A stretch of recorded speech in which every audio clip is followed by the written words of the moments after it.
every society that has been transformed, it has come from a leader who is one of them, but is an outsider.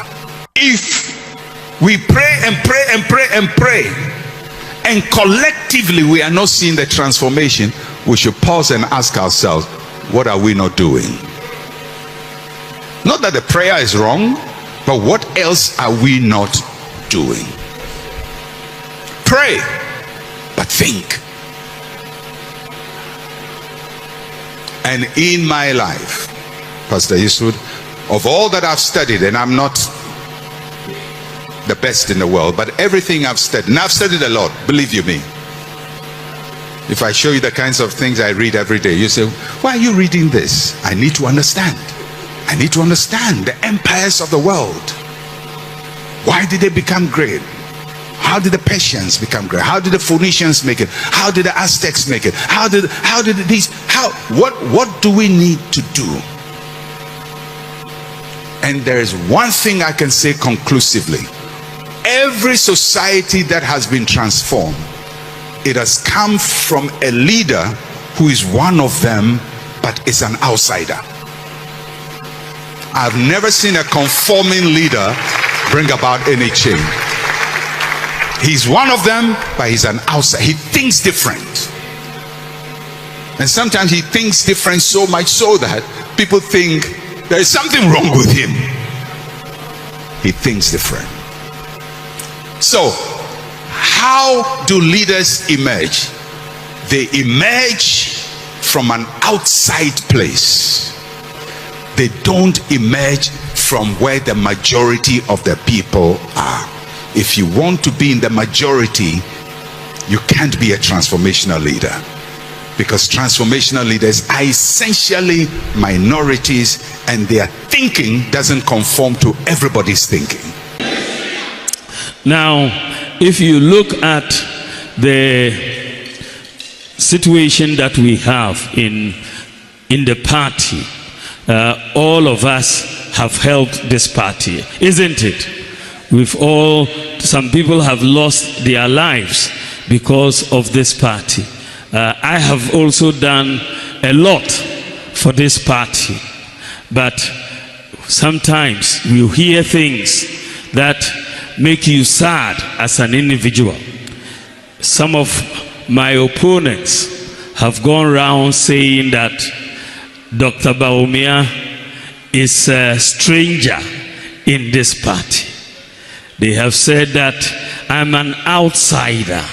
Some even said that I was brought in as a slave in this party. Look, this party, this tribalism, that is what I call it. We should be very, very careful about it. The people who say those things don't know the history of our party. They don't know the history of our party. If you look at the history of our party, you see that the antecedents, we started with an amalgamation of parties from different regions that came together to form our party. The Northern People's Party with SD Dombo as the head. The National Liberation Movement with Buzia and Bafo Seyakuto there. The Muslim Association Party was there. The Togoland Congress under SG Anton was there. The Anlo Youth Organization under Modestus Apalo was there.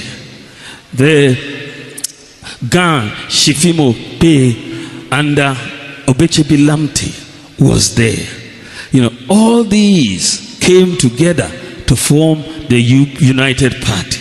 That is why we call it a United Party.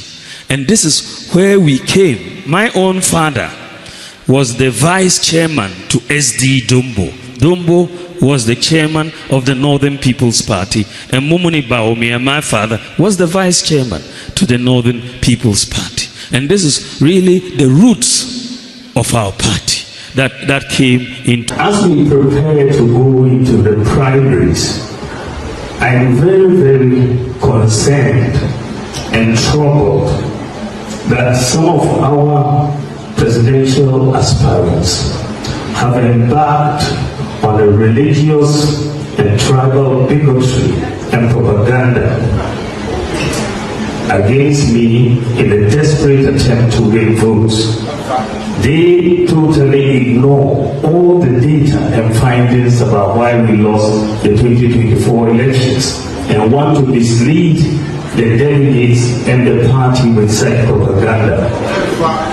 The one such issue that has come up, and I think it's important for all of us to know, is the Mamprosi-Kusasi conflict. An aspirant has said that delegates should not vote for me because I am a Mamprosi man, and that we will lose votes in the Kusasi areas and other areas. This is very unfortunate and demonstrates a complete lack of understanding of the situation on the ground. Ladies and gentlemen, since 1965, there have been 11 elections in Ghana. Since 1965. And the performance of the MPP in the 6, our tradition, in the 6 Boku zone seats, there are 6 seats in the Boku zone. If you look at it, the performance is as follows. In 1965, our tradition had 0 Asante Abudi Crown.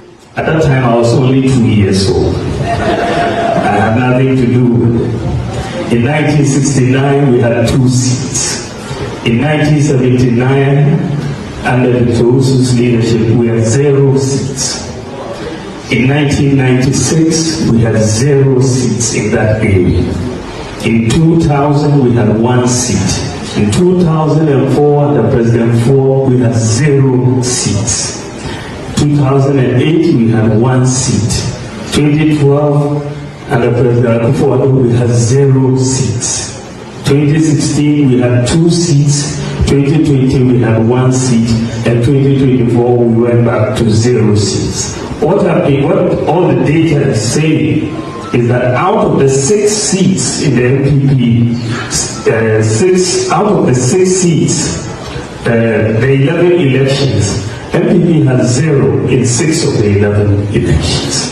So this is not an area that is a stronghold of the MPP. If I took the whole Boku zone, the 6 constituencies put together, we lost just 30,000 votes in 2024. So you can't lose, it is not the Boku election that made us lose 2024.